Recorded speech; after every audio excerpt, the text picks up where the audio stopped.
ನೋಡ್ರಿ ಈ ದುಸ್ಥಿತಿನ. ಅವರೆಲ್ಲ ನಿಂತ್ಕೊಳ್ಳಿಕ್ಕೆ, ಅವ್ರಿಗೆ ಕೂತ್ಕೊಳ್ಳಿಕ್ಕೆ ಮಾತ್ರ ಸೀಟ್ ಹಾಕ್ಕೊಂಡಿದ್ದಾರೆ. ಭಕ್ತರೆಲ್ಲ ಮಳೆಯಲ್ಲಿ ಸಾಯ್ಲಿ. ಇಬ್ಬಿಬ್ಬರು ಮುಖ್ಯಮಂತ್ರಿಗಳು ರೀ ಈ ಜಿಲ್ಲೆಗೆ, ಈ ಕ್ಷೇತ್ರಕ್ಕೆ ಇಬ್ಬಿಬ್ಬರು ಮುಖ್ಯಮಂತ್ರಿಗಳು, ಯಡಿಯೂರಪ್ಪನವರು ಮತ್ತು ಎಸ್ ಬಂಗಾರಪ್ಪನವರು. ಇಬ್ಬರು ಮುಖ್ಯಮಂತ್ರಿಗಳು ಪಡೆದ ಈ ತಾಯಿ ಧನ್ಯಳು, ಚಂದ್ರಗುತ್ತಮ್ಮ ಧನ್ಯಳು. ನೋಡಿ ಆ ಭಕ್ತರ ಹೀನ ಸ್ಥಿತಿ, ನೋಡ್ರಿ ಪರಿಸ್ಥಿತಿನ. ಇವಕ್ಕೆ ನಾಚಿಕೆ ಮಾನ ಮರ್ಯಾದೆ ಏನಿಲ್ವ ಈ ಸರ್ಕಾರದವ್ರಿಗೆ?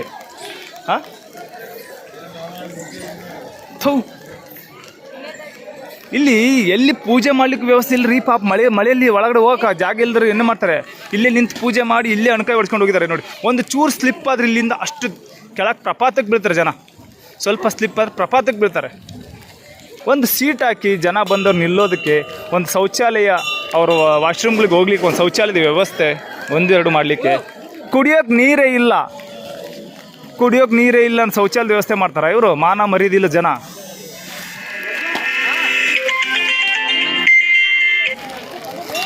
ಈ ರಾಜ್ಯ ಸರ್ಕಾರಕ್ಕೆ ಖಂಡಿತ ಮಾನ ಮರ್ಯಾದೆ ಇಲ್ಲವಪ್ಪ, ಖಂಡಿತ ಮಾನ ಮರ್ಯಾದೆ ಇಲ್ಲ. ನಾನು ನೋಡ್ತಾ ಇದ್ದೀನಿ. ಅವು ಯಡಿಯೂರಪ್ಪನವ್ರು ಇದ್ದರು ಮುಖ್ಯಮಂತ್ರಿಗಳಾಗಿ, ಅವರು ಅದನ್ನೇ ಕೆಲಸ ಮಾಡೋದ್ರು. ಇಲ್ಲಿಂದ ಬರೋ ಗಂಟನ ಬರೀ ತಿನ್ನೋದೇ ಬಿಟ್ಟರೆ ಬೇರೆ ಏನು ಗೊತ್ತಿಲ್ಲ ಅವಕ್ಕೆ. ತಿಂದು ಅವರು ಮೈಕೈ ಬೆಳೆಸ್ಕೊಂಡಿರೋದೇ ಇದರಿಂದ.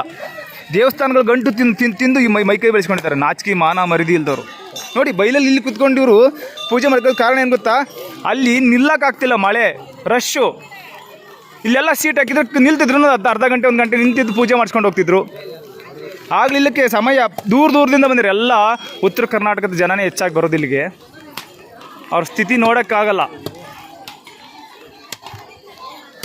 ಎಲ್ಲಿ ನೋಡಿದ್ರು ಮಳೆ, ಎಲ್ಲಿ ನೋಡಿದ್ರು ಬಿಸಿಲು ಮಳೆಗೆ ಒಣಗಿ ಅಲ್ಲ, ಈಗಲ್ಲ, ಬಿಸಿಲು ಇದ್ದಾಗ ಬೇಸಿಗೆಯಲ್ಲಿ ವಿಪರೀತ ಬಿಸಿಲು ವಿಪರೀತ ಮಳೆ ಬಂದ್ರೂ ಅದನ್ನೆಲ್ಲವನ್ನು ಅನುಭವಿಸ್ಕೊಂಡು ಹೋಗಬೇಕು.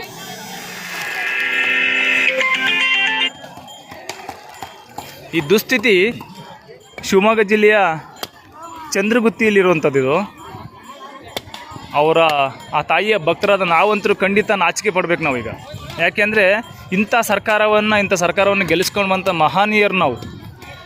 ಇನ್ನಾದರೂ ಚಂದ್ರಗುತ್ತಿಯ ಭಕ್ತರು ಎಚ್ಚೆತ್ತುಕೊಂಡು ಏನೆಲ್ಲ ಉತ್ತರ ಕರ್ನಾಟಕದಿಂದ ಇರ್ಬೋದು, ಬೇರೆ ಬೇರೆ ಭಾಗದಿಂದ ಬರುವಂಥ ಎಲ್ಲ ಈ ಚಂದ್ರಗುತ್ತಿಯ ತಾಯಿ ಭಕ್ತರದಿರ್ವಿ, ಅಥವಾ ಬೇರೆ ಬೇರೆ ಕಡೆ ದೇವಸ್ಥಾನದಲ್ಲಿರುವಂಥ ಭಕ್ತರೆಲ್ಲರೂ, ಯಾವ್ದ್ಯಾವ್ದು ಮುಜರಾಯಿ ಇಲಾಖೆ ಸೇರಿದ ಎಲ್ಲ ದೇವಸ್ಥಾನದ ಭಕ್ತರು ದಯವಿಟ್ಟು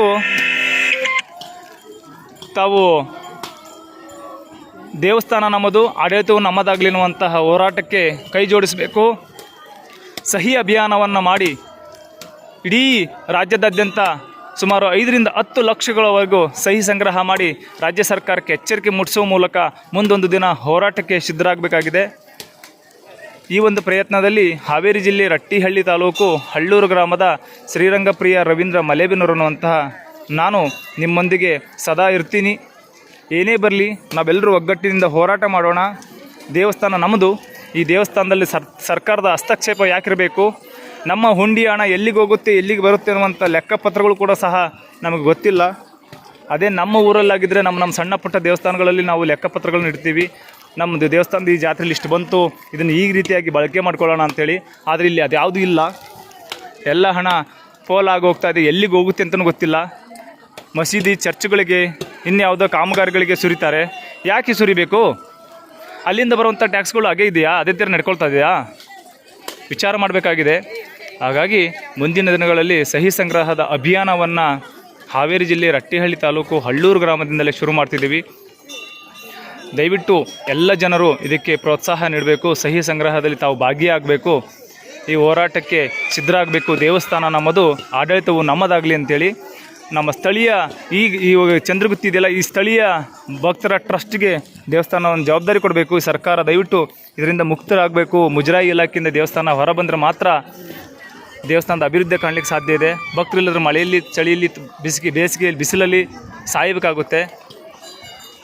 ಈ ನಿಟ್ಟಲ್ಲಿ ತಾವೆಲ್ಲರೂ ಸಹಕರಿಸಬೇಕು ಅಂತೇಳಿ ವಿನಂತಿ ಮಾಡ್ತಾಯಿದ್ದೀನಿ. ದಯವಿಟ್ಟು ಸದ್ಭಕ್ತರೆಲ್ಲರೂ ಇದಕ್ಕೆ ಕೈ ಜೋಡಿಸಿ ಈ ಒಂದು ಹೋರಾಟದಲ್ಲಿ ತಾವು ಭಾಗಿಯಾಗಬೇಕು ಅಂತೇಳಿ ವಿನಂತಿ ಮಾಡ್ಕೊತಾ ಇದ್ದೀನಿ. ಜೈ ಶ್ರೀರಾಮ್, ಜೈ ಗುರುಜಿ.